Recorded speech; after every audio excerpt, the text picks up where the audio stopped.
If you have a disc herniation and you've been told, or maybe you're worried that surgery is your next option, I need you to watch this video before you make any decisions, because surgery might be what your doctor or surgeon is recommending, but for the vast majority of people with disc herniations, it's not needed at all. And in the next 10 minutes, I'm going to show you exactly why people end up in surgery, why surgery alone never fixes the problem, and what actually rebuilds your back and keeps surgery off the table for good. Stay with me, because this might be the most important 10 minutes that you've spent with your back. But first of all, I want to tell you why I do what I do, because I didn't just fall into this randomly. I got into it because of what I witnessed. There was one moment for me that changed everything. A couple years ago, a client came to me after already spending thousands of pounds.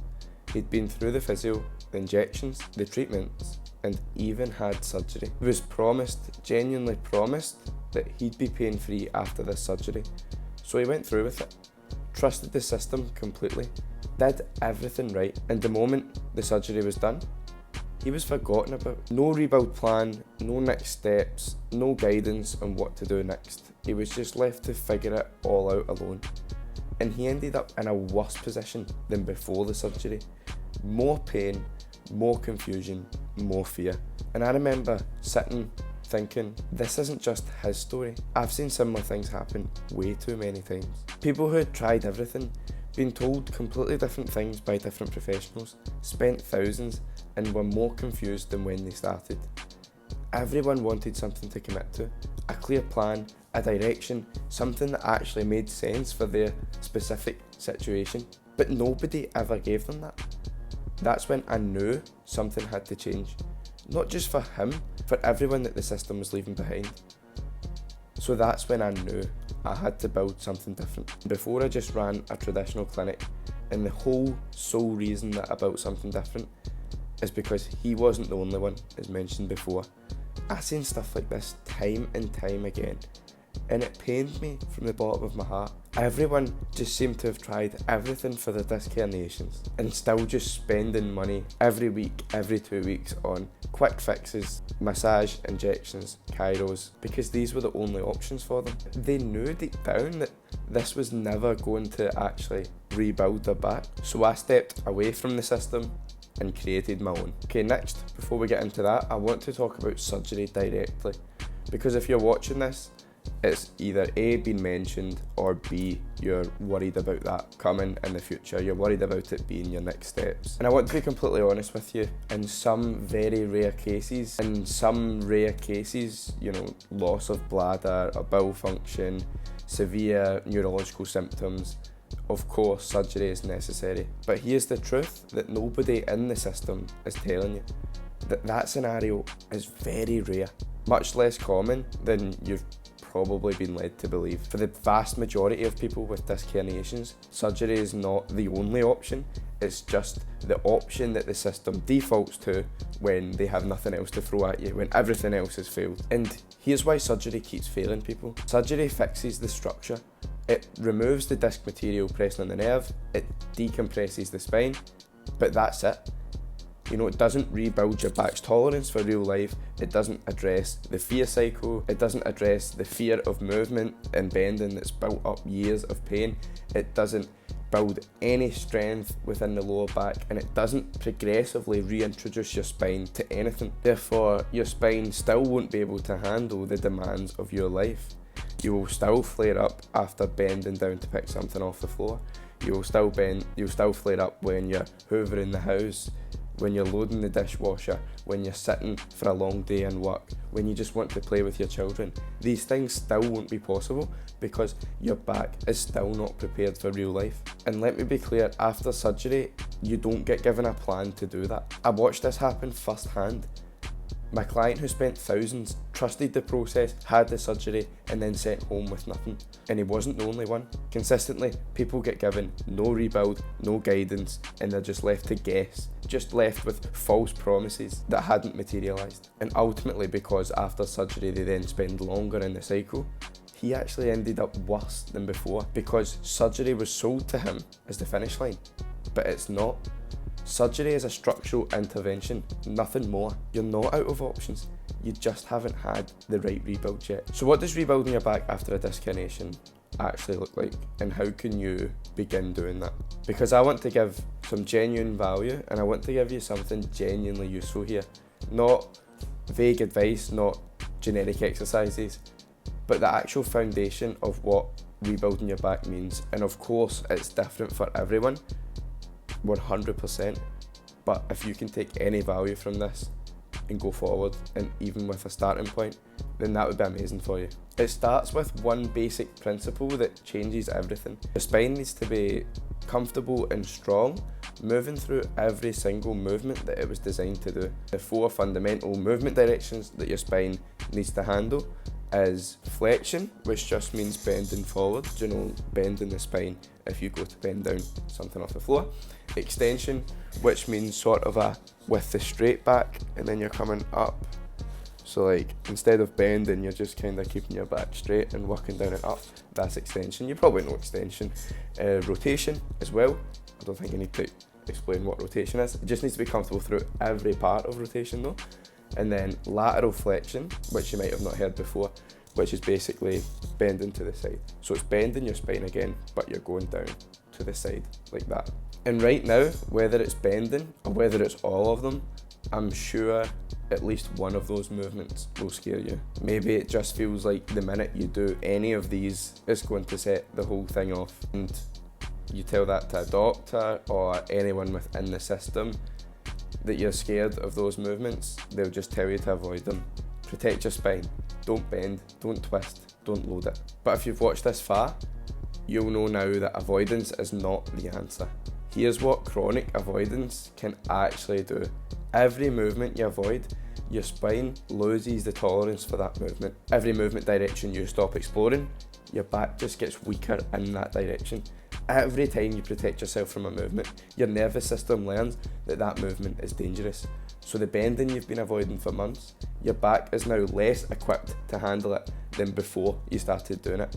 It's like, imagine keeping your finger straight for 2 weeks, and then 2 weeks later you're told to bend it.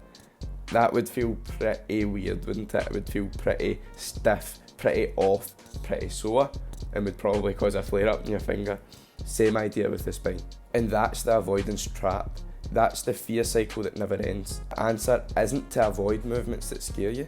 The answer is to gradually, specifically, and progressively introduce them to rebuild your comfort, confidence, and strength through all of them. And let's do a real example that we can do right now. So take flexion, which is the bending forward. If bending forward triggers your symptoms right now, the starting point isn't a full standing forward bend. It would probably just be a seated bend, so there's not body weight going through it. It would probably just be a half bend if that's too sore, or a quarter bend, or just the tiniest movement, and then progressing and building on that every day. More range then leads to more load, which then leads to more power, more complexity, until bending forward is just bending forward. Something you do without thinking about it. It's just like bending your finger. It's something that's just as easy as that. And the same principle applies with all of these movements. With extension, maybe we start with just sitting in a chair, hands on our head, and just keeping our back as straight as we can, working through, again, tiny movements.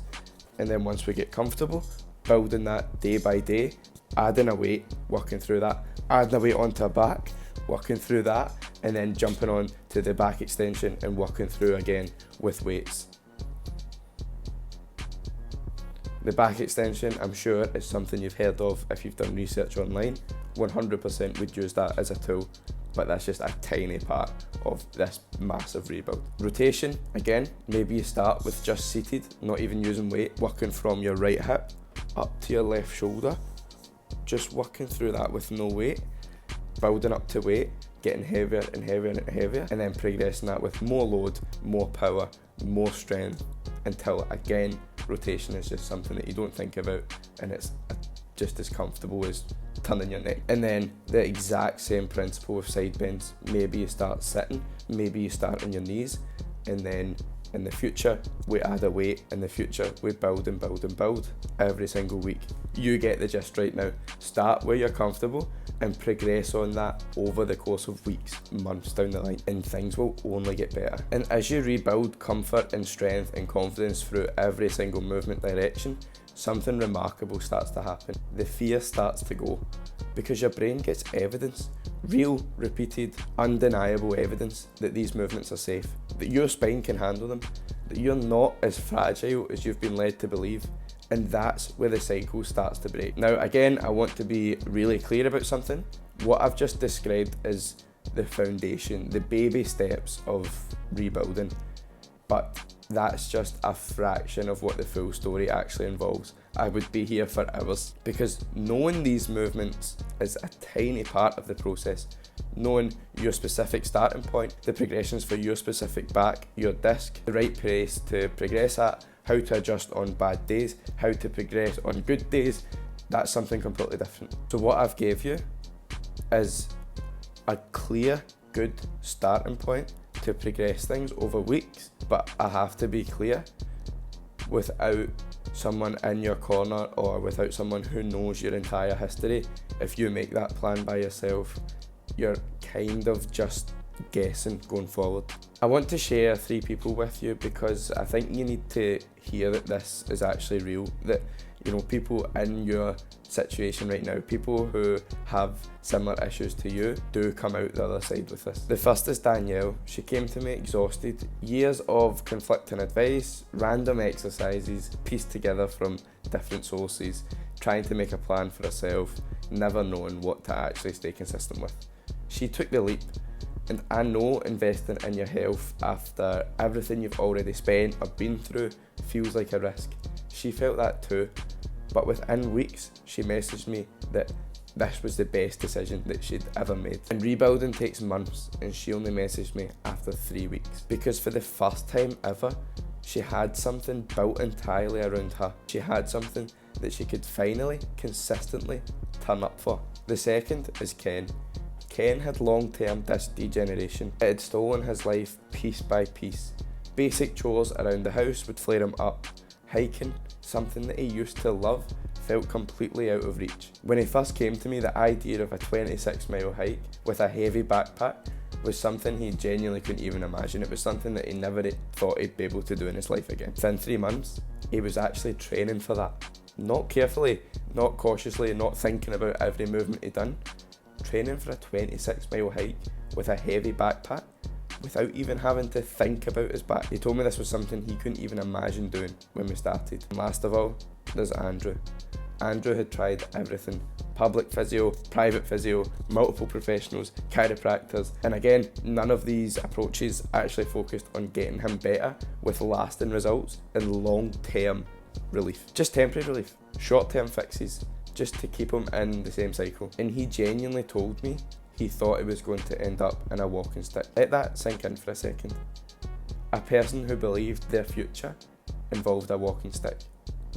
Andrew's in his 30s. Now, amazingly, he's training in the gym again with no limitations, no walking stick, and definitely no surgery. And these are just 3 people, 3 completely different people, 3 people whose situations I'm sure will be similar to yours. But these 3 people have one thing in common that you don't have. They stopped managing their back with short-term relief and actually started rebuilding. And now surgery is never even a conversation. If you've watched this video, you know something is different here. You came here because surgery has been mentioned, or you're scared of that's where you're heading, that could be your next steps. And I want you to leave with this. Surgery is not inevitable.